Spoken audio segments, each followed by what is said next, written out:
4. novembrī Daugavpils pilsētu darba vizītē apmeklēja Rīgas un Zemgales plānošanas reģiona delegācija. Viesus uzņēma Daugavpils domes izpilddirektora Inga Goldberga, attīstības departamenta vadītājas pienākumu izpildītāja Sabīne Šnepste, departamenta speciālisti. Vizītes mērķis – apmainīties ar viedokļiem, iepazīt Daugavpils pašvaldības pieredzi Eiropas projektu īstenošanā.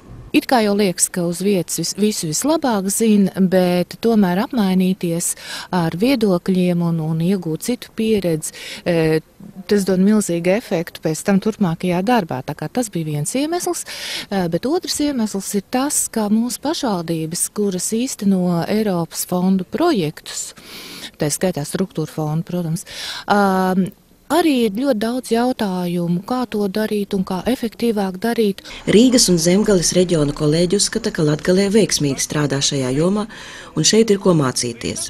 Vienā no reģioniem, kas patiešām ļoti aktīvi strādā ar Eiropas naudām, ne tikai struktūra fondiem, bet arī pārobežu un citiem fondiem.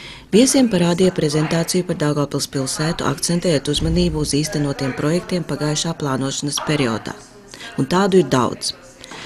Pateicoties Eiropas fondiem, pilsētā notika vērienīga ceļu infrastruktūras rekonstrukcija, tramvaju sliežu modernizācija, vagonu parka atjaunošana, izglītības iestāžu ēku energoefektivitātes paaugstināšana, ūdensaimniecības attīstība. Runājot par nākamo plānošanas periodu, bija uzsvērts, ka projektu gatavošana balstās uz pilsētvides kvalitātes paaugstināšanu un pilsētas ekonomikas attīstību.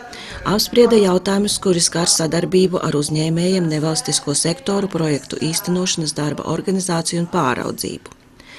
Ekskursijā pa pilsētu kolēģiem parādīja rekonstruēto tranzītielu A13, renovētās skola ēkas, atjaunoto Ziemeļu rūpniecības zonu, stropu trasi un olimpisko centru. Mūs ir uzrunājis Rīgas reģions un Zemgales reģions un ar savu vēlmi apmeklēt Daugavpili, tātad noteikti viņus interesē.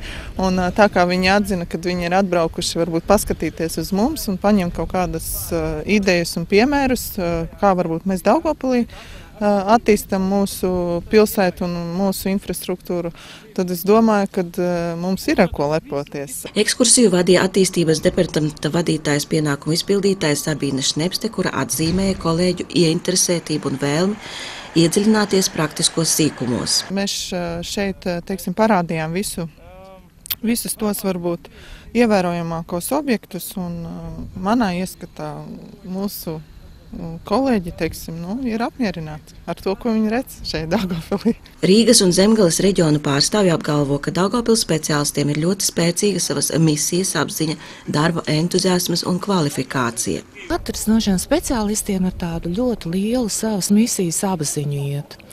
Un ir jau labi, ka ir nauda un tas ir it kā arī šis mūsu uzdevums iemācīties ļoti labi ar naudu strādāt, bet ja nebūs cilvēks un nebūs cilvēks, kam to darīt, tad jau patiesībā tas netik vērtīgi iznāk, bet šeit ir ļoti tāds liels entuziasms cilvēkiem. Vizītes noslēgumā viesi apmeklēja Daugavpils cietoksni un iepazinās ar te veikto darbu apjomu un īstenoto projektu rezultātiem.